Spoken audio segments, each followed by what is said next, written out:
We were just sleeping, and we had a knock on the door, and then got increasingly louder, and then looked out the door, and it was the officers, and we were a little bit nervous, and so we waited another minute or two, and the pounding got a little louder, and then we let them in. And then what happened from there? They came in, and I sometimes in really stressful situations I go the opposite, and I'm overly calm, and I think I just kicked into that. I just was really calm, and my children were crying. I had to call. You have to be calm for your children, so I calmed them down and told them everything would be okay. The Pleasant Grove police officers came in and wanted to speak with all of us, so we all went into different rooms and spoke with them for a while, and people lingered around the home for maybe 3-4 hours.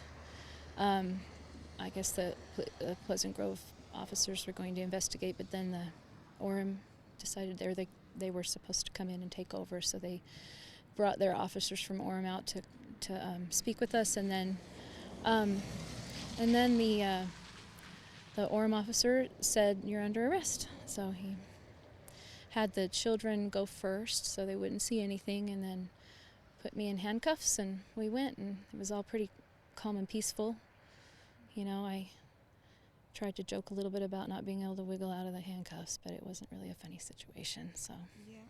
So where have your two daughters been for the last year and a half? They've been staying with lots of wonderful families, and we even had a judge and different people that wanted us to stay there. They wanted us to be safe. They want us to be able to remedy some of the situations in the legal system that caused this to begin with.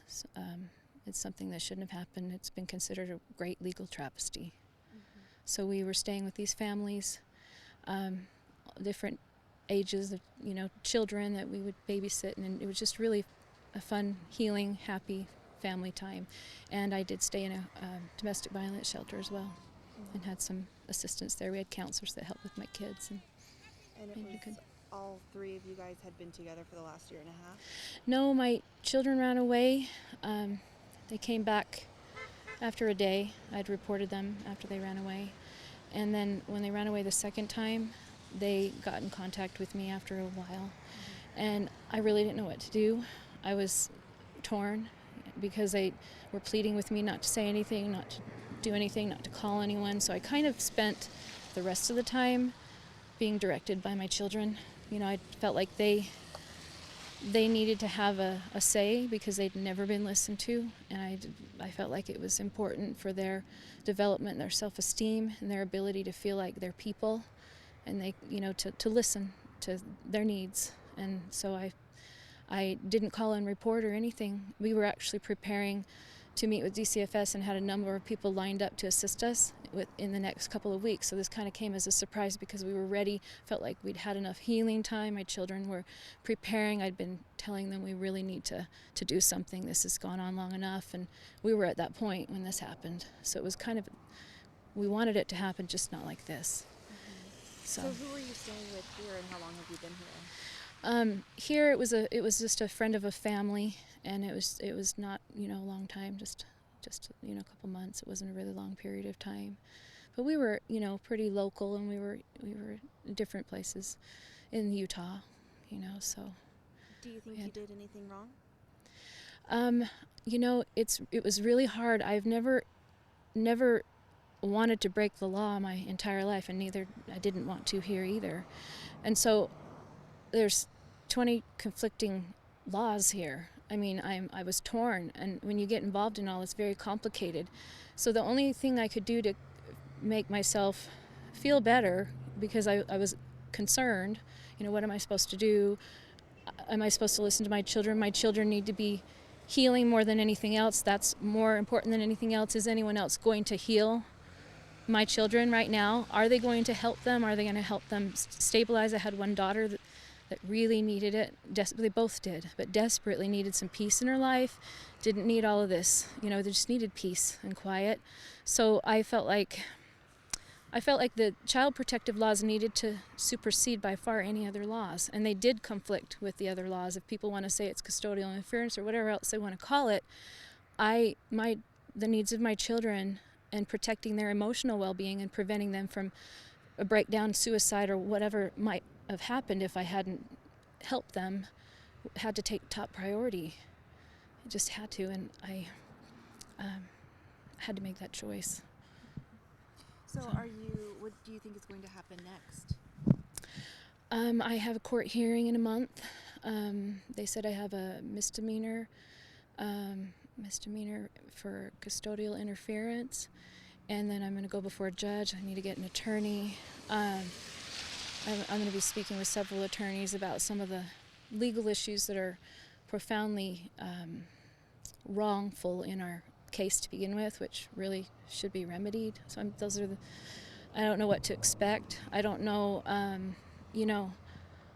don't know what they're going to try to do to me. I know that I've been under great duress while I've tried to choose what would be the better path, given the fact that nobody would have listened to my children in this circumstance. So I really didn't know what to do. And so I think I also don't know what to expect in the future. And can you kind of just wrap up the past year and a half in a couple, or I guess it goes back to even further, like what were your children dealing with? What did you know, and what did you end up doing to remedy that?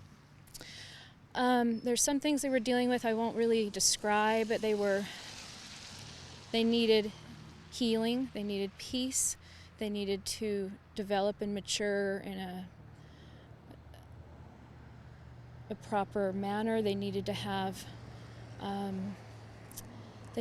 lot of needs met and fulfilled, and they also I think what was at the forefront of their experience and healing is just needing to have some peace in their lives, and that's what we were able to have. And they had all of these people just came out of the woodworks. They wanted that for me and my children. They wanted to assist me, help my children to have that experience of just being safe and feeling at peace and being able to make that progress. People might say, the question I asked my kids, isn't this hard? Can't we stop? Don't you think it's time? Maybe, this is moving around is a little hard. No, Mom, you don't understand. No, absolutely. The moving, they said, this is the best thing that's ever happened to us. People might think this is supposed to be hard for a teenager, but this is the most joyful time in our lives. So they really, really had some wonderful experiences. And what were they doing? Did they go to school? What was their education like? That was so difficult for me because I've been a piano teacher for 30 years. I highly value education. I have a college degree, and I had so many hopes for my children. I was working in the school system, helping a lot of students as well. So for my children, we did online education. So that's what we did, and we pushed as much as we could, and every day we had internet where we went. And it was really good for them. They said, Mom, we're doing more online in 3 or 4 hours than we do in 2 or 3 days at school. But they also had talked to a number of people. We also were at a place where they had therapists working with them and helping them in that process too. And they said, we feel like somebody had suggested to them, or they had read somewhere about GEDs, and they had talked about doing that. They said, we want to get a GED and then just go on and get our college degree. So we kind of looked into studying for GED as well. I like them to have both options open. But I felt like if they got a GED, then they could go to high school and not feel like they're behind. They'll have a lot of confidence. They can go to school and say, hey, I've already graduated, so I'm doing great, and then continue to go to school if they want to. But they've dealt with a lot, so I feel like they should have that choice after being moved from school to school to school. I tried to keep them in the same school.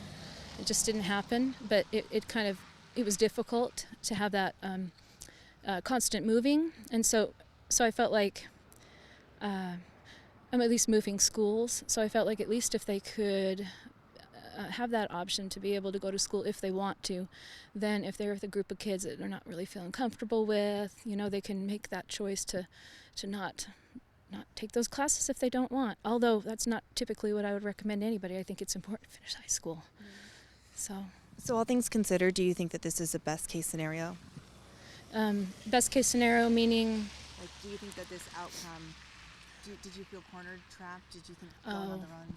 I don't think this was the best case scenario because I was prepared. I had people waiting to meet with us, and we had some assistance. This way was quite traumatizing, actually. It wasn't wasn't the way that would have been much better for everyone, I think, because we could have gotten all of the information out, met with these people, talked to DCFS, had these contacts where my children wouldn't have been just ripped. They didn't know what they were doing, they didn't know where they were going, and then they would have been able to continue to have choices in their life, because choices have been ripped away from them throughout their lives, and they would have been able to, especially now with one being almost 17 and one's 15, it's been a blow to their self-esteem to have a lot of choices taken away from them. So I'm trying to develop and give them more opportunities to make choices. So are you going to be able to talk with your daughters or your ex-husband? I don't. They're not letting me talk to my daughters right now. I have no idea where they are. My oldest daughter says that nobody's letting her know where her sisters are. I mean, I think, of course, if the people were really concerned about the children, they would want everything to be peaceful and have them allow them to be in connection with anyone and everyone they wanted. Everyone. Everyone on both sides of the family, anyone they wanted to talk to, mom and dad, cousins, grandma, grandpa. I just think they should have that choice. Children that aren't dealing with divorce have those choices.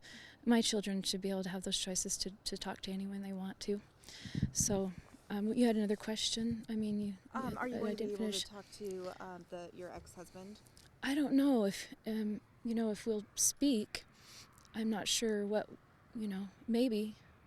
So you haven't tried reaching out? I haven't spoken with him yet, no. I mean, he knows that the kids are here, and he knows that, I know that I'm aware of that because my daughter told me. I don't really feel I would have a very peaceful friendship with him if he would allow it. Let's just put it that way. But I don't think he wants to really speak with me and have that kind of a friendship for the sake of the children, so I can't really talk with him very often, So. Nick, did you have any questions? Okay. Do you have anything? Can't think of anything else. I just hope and pray that everybody will be concerned about the children, and they'll think and consider these are kids. They're not property. They're not an income for some attorney. They're children, and they really need to be considered. Well, great. Thank you so much.